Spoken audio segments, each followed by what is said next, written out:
Cafe and Way. Hello. Mike's Daily Podcast. Welcome to episode 2464. I don't think I said the name of the, what was it? Mike's Daily Podcast. The last show was episode 2463. Hey, what do you see? 2464 next to me. And this is the latest podcast. I hope you like it and tell your friends about it. But don't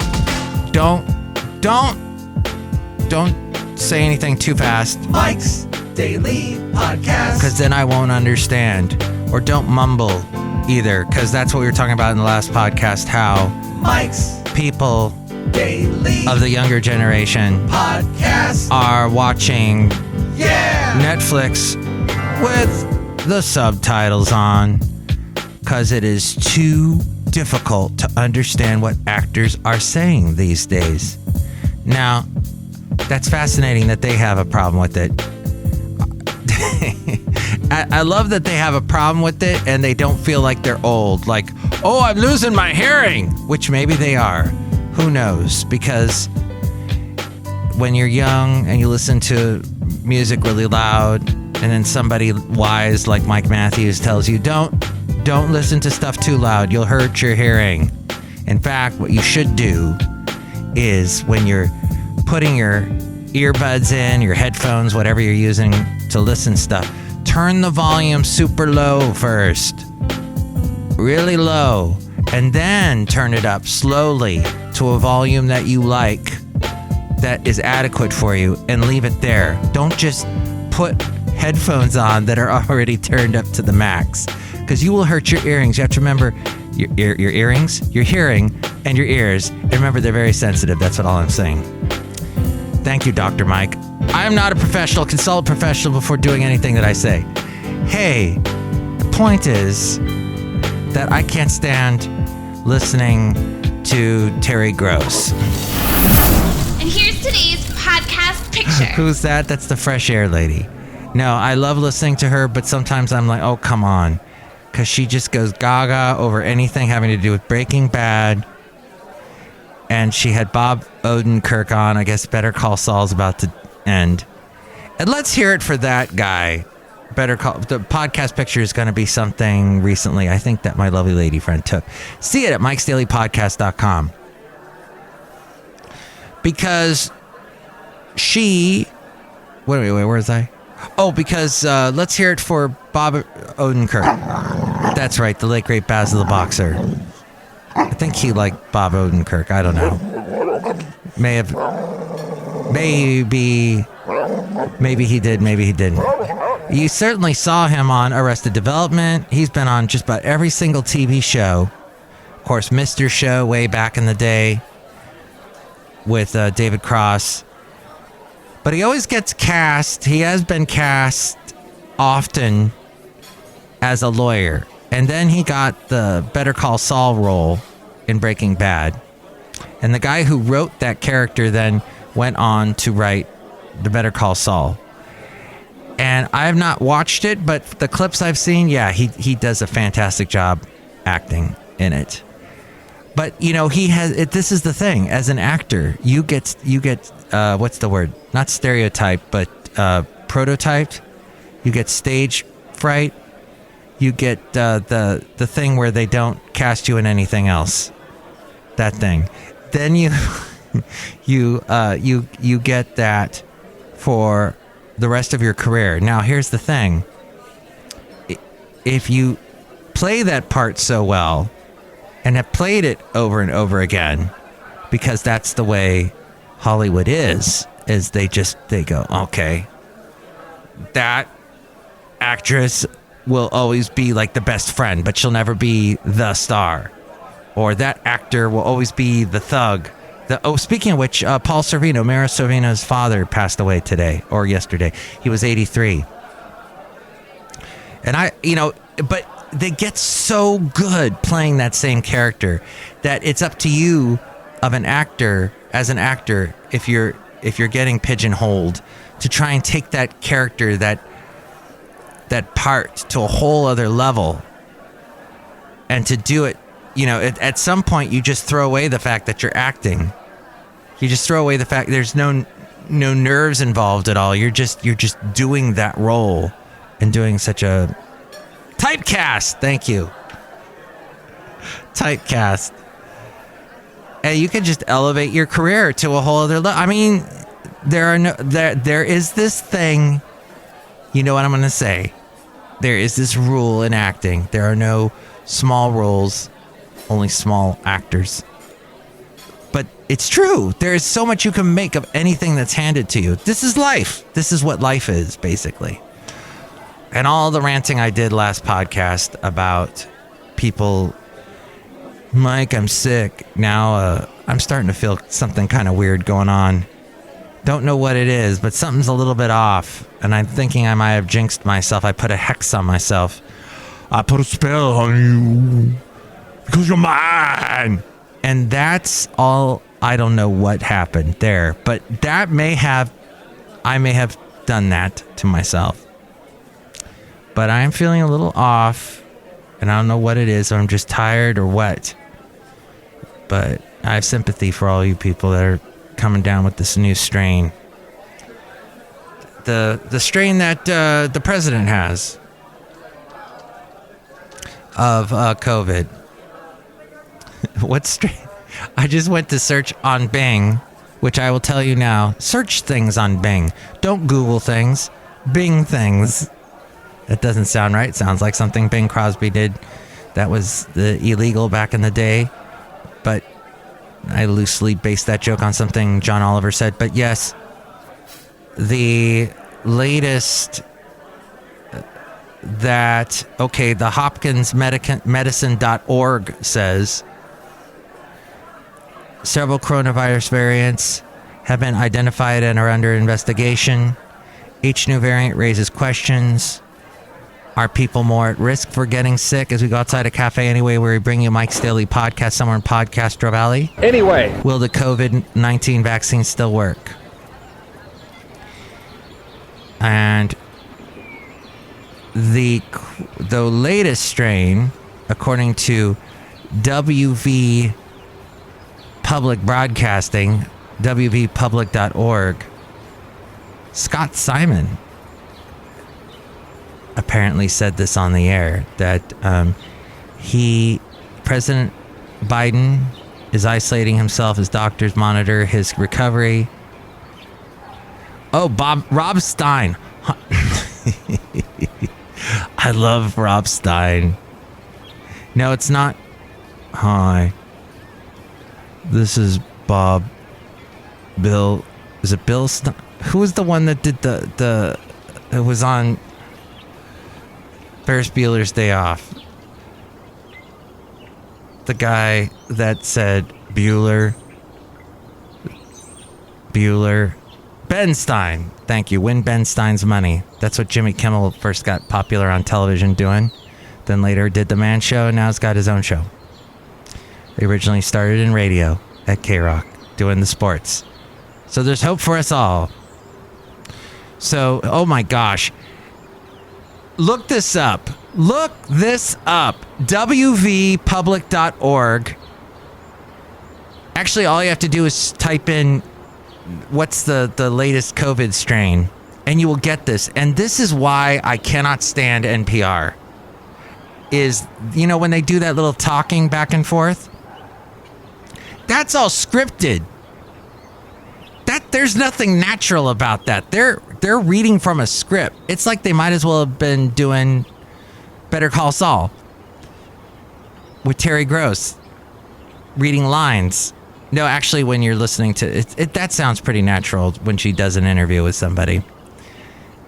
I always find fascinating stuff. But she goes crazy over interviewing people from the world of that, Better Call Saul, and the other show. Where was I? Rob Stein. He says, how does Rob Stein? He's got a bit of a lisp, Rob Stein. Not almost the retainer lisp, but not really. But he's brilliant. Okay. So Rob Stein says the White House says the president had a temperature of 99.4 on Thursday night, but responded well to some Tylenol. He still has a runny nose, is tired, and a bit of a cough, but his voice sounds better and he appears to be improving since he started taking the antiviral drug Paxlovid. And then so we're going through another surge. And Stein says, so far it doesn't look nearly as bad as it was last winter, but the virus is spreading like crazy again. Johns Hopkins University says more than 134,000 people are catching the virus every day.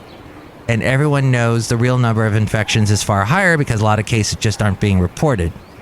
And I could be Bob Stein's part here. And the number of people getting so sick they're ending up in the hospital and even dying is on the rise again too. Nearly 500 people are dying every day now. 500, gosh. And the main reason is the latest Omicron subvariant known as, here we go, BA.5, which spreads incredibly easily. Luckily, BA.5 doesn't appear to make people sicker than the previous strains. Okay, that's good. But because it's infecting so many people, more people are inevitably going to get seriously ill and even die.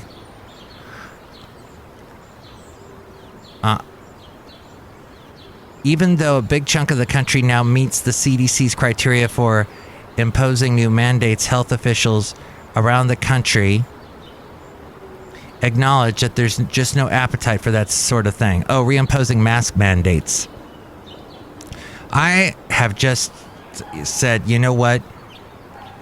I know, this big burden, wearing masks. But I will tell you, with all the mask wearing that I've done, I used to catch a cold or something else like twice a year. And when I started wearing masks, that went away. So I'm a big fan of them. I know people are like, no, you can't see people smile. You can't see my teeth. No one has said, maybe no one has ever said that. But still, people want to show off their teeth or not. So they wear a mask. Because so many people have either been vaccinated or infected at this point, most people are just getting something that feels more like a cold or maybe the flu. Then a Harvard epidemiologist said, "It's like thunder heard at a picnic. It's frightening but not directly threatening. In the same way, the virus is now somewhat in the background and people are living their lives. However, the virus has not gone away and it's still going to be able to make some people very sick. And it's going to keep killing. In fact, a new projection estimates that more than 230,000 more people could die from COVID in the next year, even if another more dangerous variant doesn't emerge. So experts are urging people to protect themselves, especially by getting more people vaccinated and boosted." And there's a big debate going on right now about whether to expand eligibility for a second booster, a fourth shot. Everyone aged 50 and older has been eligible since the spring for a fourth shot. But younger adults haven't been able to bolster their waning immunity. So many infectious disease experts are urging the FDA to authorize fourth shots for all adults. That would be the same shot that they've been using all along. At the same time, a new generation of boosters is coming this fall, designed specifically to target Omicron. And so boosting more people now could kind of mess that up, in part because people have to wait weeks, even months between boosters to make sure that they work. So the FDA is struggling with that, and this decision could come sometime soon. This week, possibly. Rob Stein is the correspondent and senior editor on NPR's Science Desk. And he has an interesting voice. Okay. That is just what's happening. Also, there is lava caves in Hawaii that are teeming with a mysterious life form. But I'll get to that in just a moment. First, one other interesting thing. And if you're part of the no COVID club, you likely have been infected without knowing. This according to the Wall Street Journal Health. There's a shrinking group of people who are pretty sure they have never been infected with COVID-19, while geneticists and immunologists are studying factors that may protect people from infection. It's likely that people in this club have been affected at some point without realizing. Nearly 200 million Americans had caught COVID-19 before the latest surged, some multiple times. The No COVID Club, that's what they're calling it. Maybe you've been resistant to COVID-19, or maybe you just don't know that you were infected. And that is in the Wall Street Journal. Most people have been infected with the virus, epidemiologists say. So there you go. A lot of people that I know have it and or had it or are having it. Now back to this bizarre thing, or have it, having it. I'm not having it. I hope I don't have it, but we'll see. On the island of Hawaii, scientists recently found a marvelous assortment of novel microbes thriving in geothermal caves, lava tubes, and volcanic vents. These underground structures were formed 65 to 800 years ago and receive little to no sunlight. They can also harbor toxic materials and gases. Yet microbial mats are a common feature of Hawaiian lava caves. Samples of these mats taken between 2006 and 2009, and then again in 2017 and 2019, reveal even more unique life forms than expected. When researchers sequenced 70 sample types for well, real quick, have you noticed that people don't pay attention? What, to you, Mike, when you're talking about some microbes that no one cares about? No, I'm talking about people don't pay attention anymore to anything. I swear, I'm walking down the street today on my little walk, and I see people just cutting in front of me, pulling into a driveway, not even looking at me. I mean, they could have hit me. I could have been dead before I got the COVID. I could have been dead. But they just, people don't pay attention. And here's the other thing, is I saw somebody as I was walking that I didn't want to talk to because I was like busy walking. And I knew that if we had eye contact or whatever, and he hasn't seen me in a while, and I've got this beard now, and I'm a little bit older, and I'm in my 50s. I'm in my 50s. I think the last time he saw me, I was still in my 40s. So I don't want to talk to him. So what I do is I act like I'm not paying attention. That's right. Like I'm not paying attention, and I just kept walking. So I was just using what other people are doing to me back at him. Isn't that cruel? Isn't that mean? But I got my walk done, and it was wonderful. All right, so yeah, we're outside a cafe anyway, somewhere in Podcastro Valley with the microbes and whatnot, and look who is here. Hello, my gosh, it's Madame Rootabega, and I'm hearing you're talking about the microbes. Ooh. Yes, microbes, Madame Rootabega, sound fascinating. They're a common feature of Hawaiian lava caves. Yes. And that the researchers sequenced 70 samples for a single RNA gene. Yes. It's commonly used for identifying microbial diversity and abundance. No.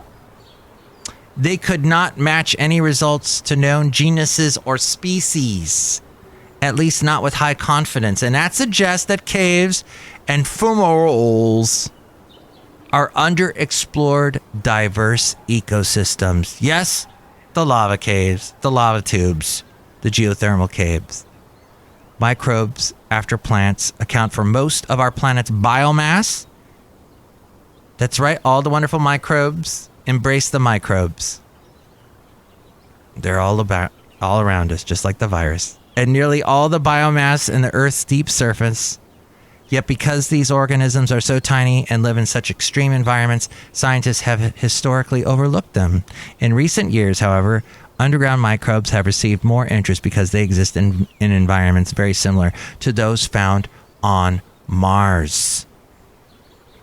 Recently, estimates suggest 99.999%.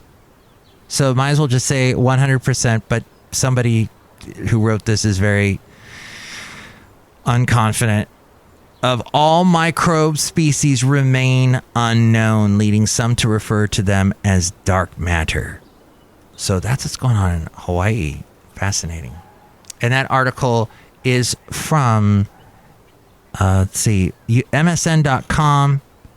I believe this came from, Frontiers in Microbiology. I took a microbiology class in college and failed horribly. I had to take it pass, no pass. It was one of those deals where you know, I'm taking it, I'm thinking I'm just going to get a grade, and I saw how bad I was doing, and I said last second, pass, no pass, so at least I can get some credit points because I was doing so bad. In the natural world, microbes do not grow in isolation. Instead, they grow, live, and interact with many other microorganisms in a sea of chemical signals from those other microbes. This then can alter their gene expression, affecting what their jobs are in the community. Fascinating. Okay, look who else is here. Hello there, Mike. This is Valentino, the bear king. Ding, ding. And it's a Bison Bentley. Do you know that? Mike, I think that the microbes are fascinating. Yeah, microbe. Do you know that? I wonder, is SpongeBob SquarePants a microbe? No, he's a sponge. Okay. For some reason, there was a SpongeBob charge. A charge for the 2015 SpongeBob movie in HD charged to my account. Do you know that was going to cost me $15? A SpongeBob HD version of the 2015 movie. Wow. And somebody pays that to get the HD quality. I'm not sure if it was a DVD or I don't know what happened, but somehow it got charged to my cable bill. And speaking of Bill and Bob and Rob Stein and everybody else, this has been a fantastic, Ben Stein and all the rest. Thank you for listening to the show. Next show, it'll be the wonderful Chely Shoehart, Floyd the Floorman, John Deere the engineer. Next time, if you want to this time, you can pay attention to this phone number, 336-MM Daily. Call now, 336-MM Daily. And that is 3 + 3 = 6. MM is in Mike Matthews Daily, as in what this podcast is. It's been daily for a couple days anyway. I try to be daily, but then life interrupts me, that kind of thing. Call me and tell me what you think about what we covered today, or you can also email me. And before I say what the email is, or before A-Frame says what the email is, still watching The Lincoln Lawyer on Netflix, and suddenly it took a turn. It took a very interesting turn. So we're excited to find out what happens next. Meanwhile, my lovely lady friend is watching on Netflix that new Ryan Gosling Jr. and the Captain American guy in their latest flick. I'll find out how that is later and let you know. Okay. See you tomorrow. Bye. Mike's Daily Podcast is written and produced and performed by Mike Matthews. His podcast is super easy to find. Download or listen to his show and read his blog at mikesdailypodcast.com. Email Mike now at mikesdailypodcast@gmail.com. See you tomorrow. Bye.